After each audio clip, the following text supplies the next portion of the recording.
An unpopular church tends to be a pure church because there's a cost to entry and to participate.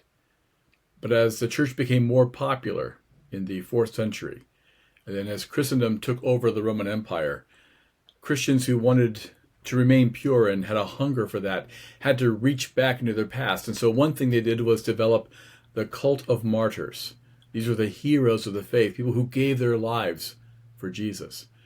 Towns celebrated patron saints, saints who they believed were martyred there, and they would celebrate festivals of the martyrs, and churches would be built on the graves of the martyrs. And in turn, not just the martyrs, but all the dead were buried around the churches. And we've seen this for quite a bit even in American history.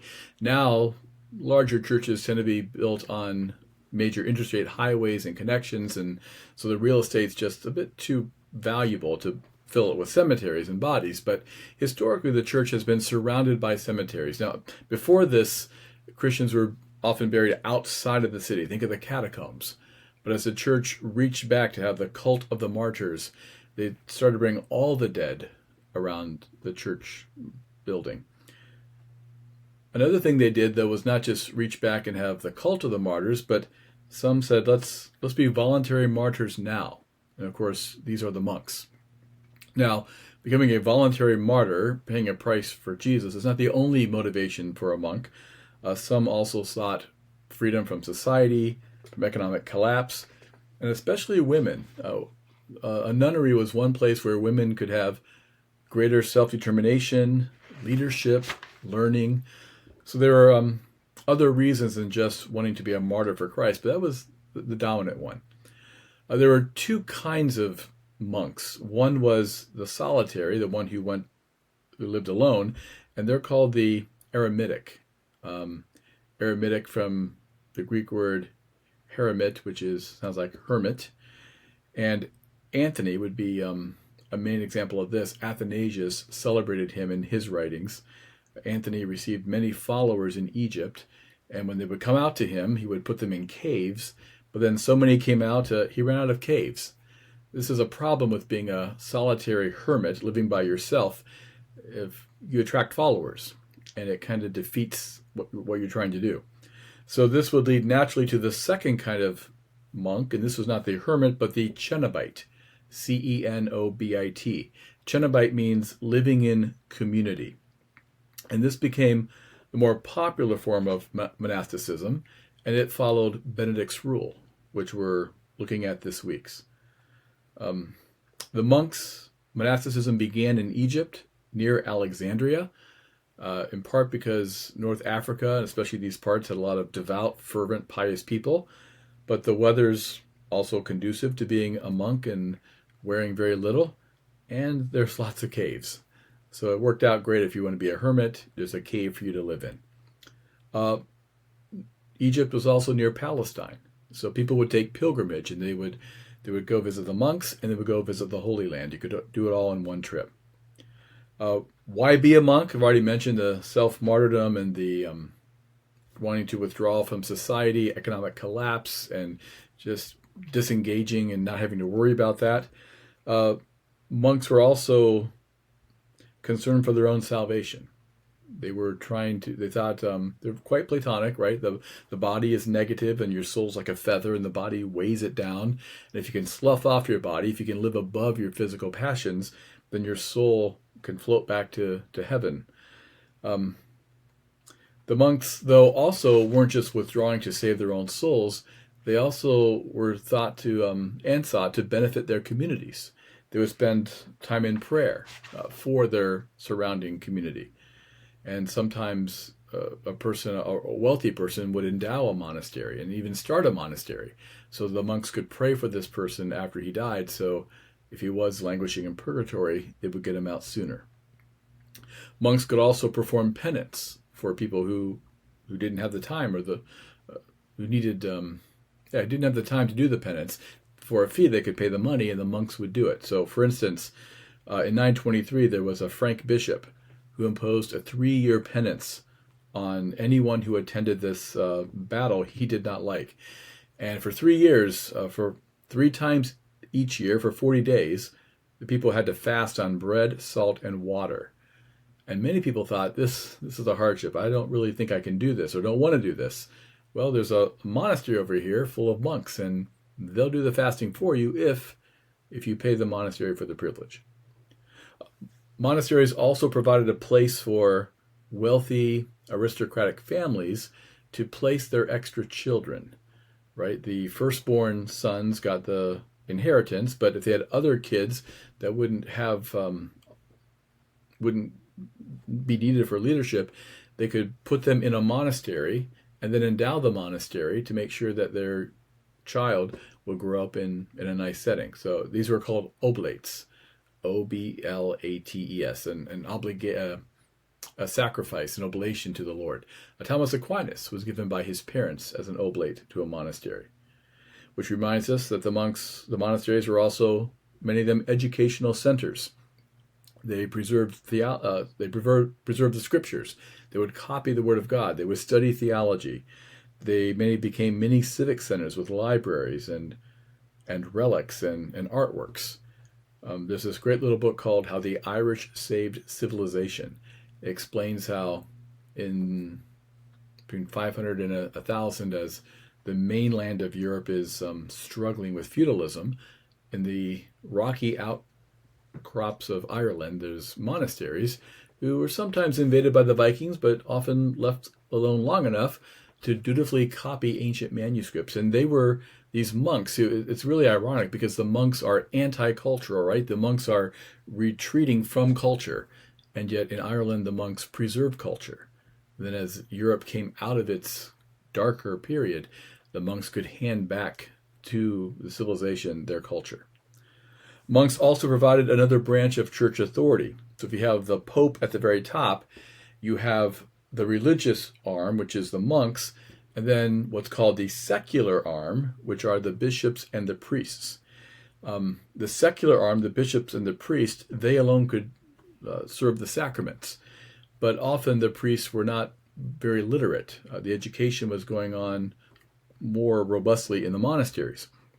And so the irony is the monks many of them could preach, but couldn't do the sacraments. And yet the priests could do the sacraments, but that's about all they could do. So there's a division of authority, right, between the secular side of the church, the bishops and the priests, and the religious side, which had more religious authority, the monks. Sometimes one person could come to power over both of them, like Bernard of Clairvaux, who was both a priest and the head of a monastery. Well, the monastic movement began in Egypt and then was very popular in Syria in the east. It did come west in the 4th century and became established by the 5th century, and John Cassian is a big leader there. The east is more individualistic, more attractive to hermits, the weather, the caves. In the west, they're more group-oriented, more centers of culture, stressing manual labor, and often found within the organized church as that religious arm. Monasteries did have a built-in problem, though. Imagine how they would typically begin with someone retreating from culture and wanting to be a spiritual person and live a hard life for the Lord and deprive himself of comforts. So he goes out to do this, but then he attracts followers, and they come and they join him in his manual labor and work. And without meaning to, they improve the situation, right? They cultivate the land around them. They build buildings. Life gets easier and gets softer. And as it does, naturally they start to, over time, ease their commitment to Christ and to their monastic rule. And so almost on a regular basis, you can expect a need for reform and change. And there were two big reform movements in the Middle Ages. First was in 900, the Cluny monasteries.